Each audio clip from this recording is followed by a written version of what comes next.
નમસ્કાર વિદ્યાર્થી મિત્રો, તમારું સ્વાગત છે ઓનલાઈન સોલ્યુશન ચેનલમાં। તો આજે આપણી વિડીયોની અંદર આરઆરબી એટલે કે રેલવે રિક્રુટમેન્ટ બોર્ડની અંદર ટૂંક સમયની અંદર ગ્રુપ ડી ની અંદર 32,000 થી વધારે પોસ્ટ ઉપર ભરતી આવવાની છે, એના વિશે ડિટેલમાં માહિતી મેળવીશું। આજે ગ્રુપ ડી ની ભરતી આવવાની છે અને એક શોર્ટ નોટિફિકેશન આવી ગઈ છે, અત્યારે તમને સ્ક્રીન ઉપર પણ બતાવી રહી છે। એની અંદર અમુક બેઝિક માહિતી લખેલી છે, એના વિશે આપણે આ વિડીયોની અંદર જાણકારી મેળવીએ।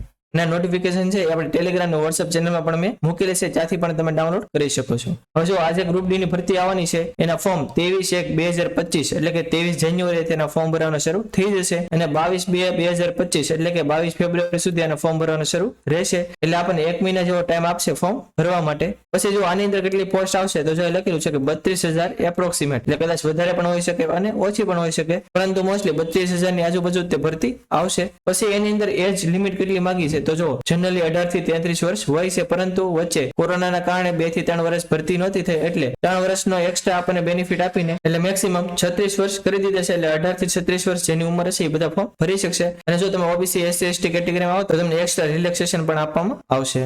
પછી આની અંદર સેલેરી કેટલી હોય છે તો જો આ લખેલું છે કે ઇનિશિયલ પે 18,000, હવે 18,000 નથી હોતો એની અંદર બીજા એક્સ્ટ્રા એલાઉન્સ એડ થઈને જનરલી 25-30,000 જેવો પગાર થઈ જતો હોય છે, એટલે પગાર ઘણો એવો સારો હોય છે। પછી આ છે એજ્યુકેશન ક્વોલિફિકેશન, હજુ આ હાલમાં લખેલું નથી, પરંતુ જ્યારે ડિટેલ નોટિફિકેશન આવશે ત્યારે એમાં લખેલું હશે, પરંતુ મોસ્ટલી જે ગ્રુપ ડી ની ભરતી હોય છે 10 પાસ ઉપર હોય છે, એટલે જે પણ વિદ્યાર્થી 10 પાસ કરેલું છે બધાની અંદર ફોર્મ ભરી શકશે। અને ઘણી એવી પોસ્ટ છે જે આઈટીઆઈ ઉપર આવતી હોય છે, એટલે જે સ્પેસિફિક આઈટીઆઈ માટે જ હોય કે જેને આઈટીઆઈ કરેલી ફોર્મ ભરી શકે, એટલે 10 પાસ ઉપર અને આઈટીઆઈ ઉપર બંને ઉપર ભરતી આવશે। પછી આની અંદર જો મેડિકલ ફિટનેસ પણ માંગેલું હશે, એ કઈ રીતનું મેડિકલ સ્ટાન્ડર્ડ માંગશે એ જ્યારે ડિટેલમાં નોટિફિકેશન આવશે ત્યારે એની અંદર લખેલું હશે। પછી જે મોડ ઓફ એક્ઝામિનેશન એટલે કે આનું પેપર કઈ રીતનું હશે તો જો કોમ્પ્યુટર બેઝ ટેસ્ટ એટલે કે સીબીટી તમારી લેવામાં આવશે, કઈ રીતનું આખી પ્રોસેસ હશે એ જ્યારે ડિટેલ નોટિફિકેશન આવશે એની અંદર બધી માહિતી લખેલી છે। પછી જે એક્ઝામિનેશન ફી એટલે કે આપણે જ્યારે ફોર્મ ભરવી ત્યારે આપણે કેટલી ફી ભરવાની થશે તો જો જે પણ વિદ્યાર્થીઓ જનરલ ઈડબ્લ્યુએસ ને ઓબીસી માં આવતા હોય એને 500 રૂપિયા ફી ભરવાની થશે અને એની સિવાયની જેટલી પણ કેટેગરીમાં આવતા હોય એને 250 રૂપિયા ફી ભરવાની થશે। પછી હાઉ ટુ એપ્લાય એટલે કે આનો આપણે ફોર્મ કઈ રીતે ભરવાનું તો જો તમારે જે પણ ઝોન ની અંદર ફોર્મ ભરવું હોય એની વેબસાઇટ ઉપર જઈને તમારે એનું ફોર્મ ભરવાનું થશે, પરંતુ જ્યારે પણ આના ફોર્મ ભરવાનું શરૂ થાય ત્યારે આપણે ડિટેલમાં એક વિડીયો મૂકી દઈશું કે કઈ રીતે આનું ફોર્મ ભરવું, એટલે તમારે ફોર્મ ભરવામાં કઈ પણ મુશ્કેલી નહીં પડે। એટલે તમે જો આપણી ચેનલમાં ન હોય તો ચેનલને સબસ્ક્રાઇબ કરી લેજો, જેથી આવી કઈ માહિતી આવે તો તમને સમયસર મળી રહે।